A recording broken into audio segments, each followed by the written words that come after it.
also want to tell you that we were threatened legally by the government on separate occasions, threatening brimstone and fire against us should we continue to publish the story of the decuplets. We were threatened that we would be summoned, we were threatened that they would sue us, they were threatened with all sorts of things, repeatedly, to prevent us from telling you the story. Our state hospitals are the epicenter of human trafficking and baby trafficking. According to our sources, the baby trafficking industry is worth between 1 to 2 billion rand annually in South Africa. That is the size of the baby trafficking industry. Entire networks exist of babies being trafficked from Gauteng. These children are not just kidnapped and in some cases bred by families as a cash crop. We have people in the United States of America that breed children in order to sell them. And when they are sold, they come without birth certificates, which means it's easier to kill them and have no one ask where they are. We're also importing children by the plane load. Again, children who have no documentation. It's not just child slavery or child sex abuse, it's also child torture, because you have adrenalized blood. You have the whole blood drinking ceremony of the satanic world. It's also the use of children for harvesting body organs. We'll have the Falun Gong testimony tomorrow. One of the reasons that the Falun Gong are so popular is because they're so healthy. Our state hospitals are the epicenter of human trafficking and baby trafficking.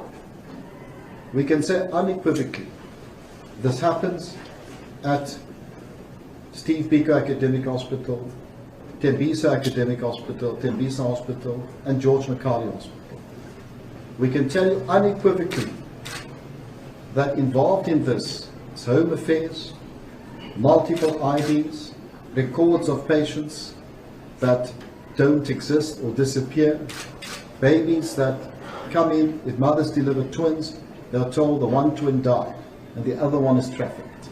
Or if they're very young, vulnerable black women, they are told that their babies have died during delivery and the babies are trafficked. We were able to, at great risk to our journalists, deep dive into the syndicates and uncover horrific stories of how these babies are trafficked from Gauteng through to Mpumalanga, through to West Africa, and also to Europe and the United States. That the totality of the children disappearing worldwide is toward 8 million people, toward 8 million children. In the United States of America, the acknowledged number, not counting the children being bred without birth certificates, not counting the children being imported without documentation, is between 600 and 800,000 a year. Now imagine Africa and East Asia and all these other locations. Is how long do these children survive within this system? What I am hearing from the witnesses that I've talked to is 2 years. It may be longer. It may be 4 years, it may be 6 years, but by and large, these children are so abused. I mean, we're talking rapes by the hour and so forth, that they reach their expiration date within 2 years. And then they're murdered with impunity, or they're ritually murdered if that's what they've been bred for. About 50% of the babies are given for adoption. The other 50% are used for muti, cosmetic surgery, and stem cells. In some cases, the placentas are used for cosmetic and other stem cells. This has been a very dangerous investigation. It has put at risk our journalists and our investigators. In fact, many of them have been stopped by none other than police and threatened to back off. Many of them who visited the doctors within 10 minutes of them being there. 10 minutes later, police cars arrived.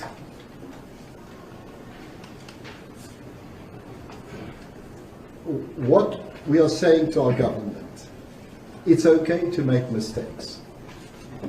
It's not okay to cover up. Admit to your failures. We ask you, we beseech you, in the interest of our people, in the interest of the poor, vulnerable black women, to put systems in place to prevent what has happened to Maria Satoli, to prevent human trafficking and baby trafficking.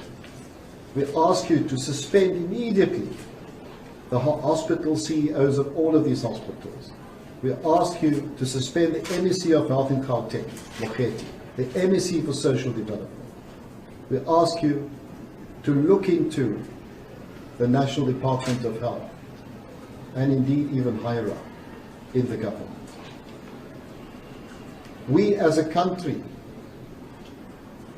have to accept that we are not perfect, but we cannot be an epicenter for human trafficking, baby trafficking. Inequality, poverty is rampant in our communities. But that does not mean that those that are powerful, those that have been given responsibility, medical responsibility to look after people, the poor in particular, can abuse those positions of power to benefit financially.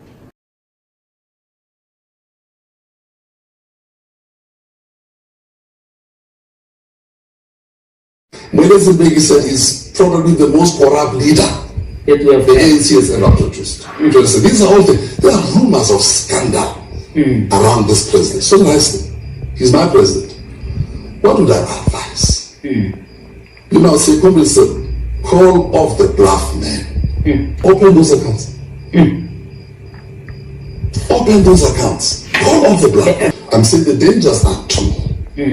One, you won't find out where to get the money. Yes. Because you may have got money from corruption, from drug trafficking, okay? It could be money that comes from human trafficking, child labor, prostitution. It could be money that is stolen from SOEs. It could be money that comes from companies in South Africa that want to destroy the ANC. Those are the suspicions. I do have connections with somebody who directly spoke with Tutu's daughter. So my understanding of that conversation is that the daughter reported that in order for Desmond to receive his archbishop title, he had to sell his grandson into human trafficking.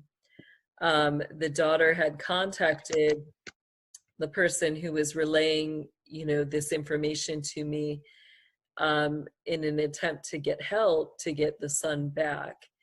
I'm trying to